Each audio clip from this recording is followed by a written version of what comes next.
Have you ever been there, staring at an assignment, you see the words critically evaluate, and your brain just freezes? It's got to be one of the most common and, let's be honest, most confusing instructions out there. Well, in the next few minutes, we're going to totally demystify it. You'll know exactly what it means, and more importantly, how to crush it every time.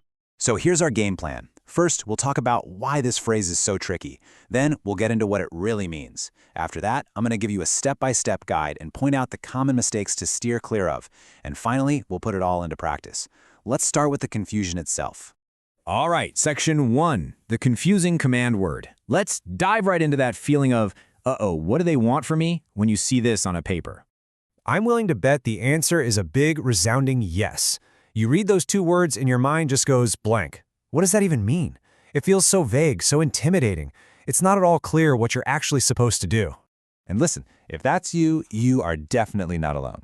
This isn't a simple instruction like describe or summarize. No, this is a higher level command. It's a skill that universities are specifically looking for. So what is it they're actually after? Section 2, what it really means. Okay, so let's pull back the curtain. What is this mysterious phrase really asking you to do? At its heart, it's all about making a well-reasoned judgment. Now, those are the key words. It means your conclusion can't just be your opinion pulled out of thin air. Nope.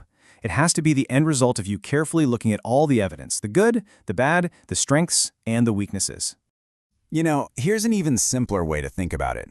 You're being asked to be a judge. That's your job. You have to decide how good or how effective something is.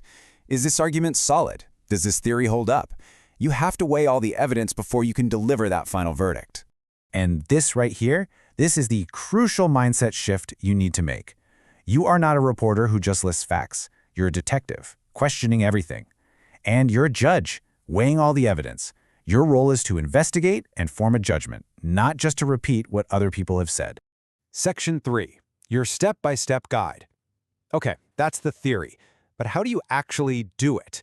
This next part is all about the practical stuff, a process you can use every single time. Here it is. This is your 6-step framework, your toolkit for any critically evaluate assignment. Let's just quickly run through what each of these steps actually involves. So the first couple of steps are all about building your foundation. You start by setting the stage. What's the topic all about? Then you put on that detective hat.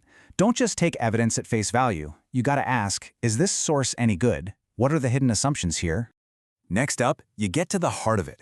This is where you're weighing the pros and cons. What are the strengths? What are the weaknesses? This is also where you bring in different perspectives. How does one expert's opinion clash with another's? Your job is to figure out which side has the stronger case and explain why. And finally, you apply some clear standards like, is it effective? Is it relevant? And then you deliver your judgment. And this is the most important part. Your final verdict isn't just your opinion. It is the logical conclusion that flows directly from all the hard work and analysis you've just done. Section 4, common mistakes to avoid. Okay, so knowing what to do is half the battle, but knowing what not to do, that's just as important, especially if you want to get those top marks. The single biggest mistake, the one that everyone makes, is just describing the topic.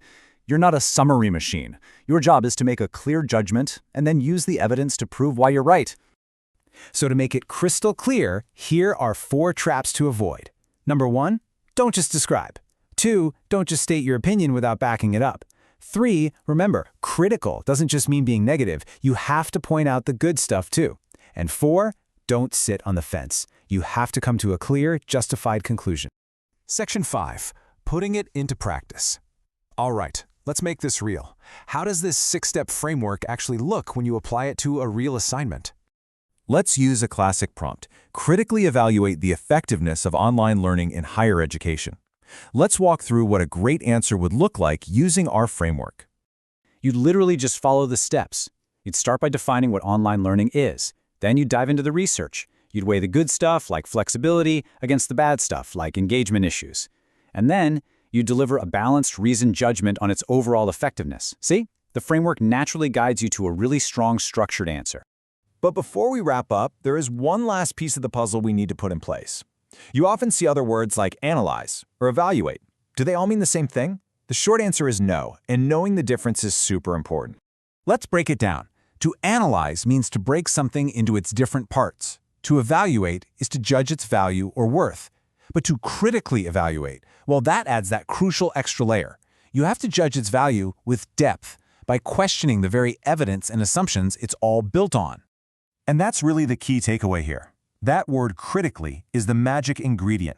It's telling you to dig deeper, to go beyond the surface. It's not just about judging the final outcome, it's about inspecting the very foundations of the argument itself.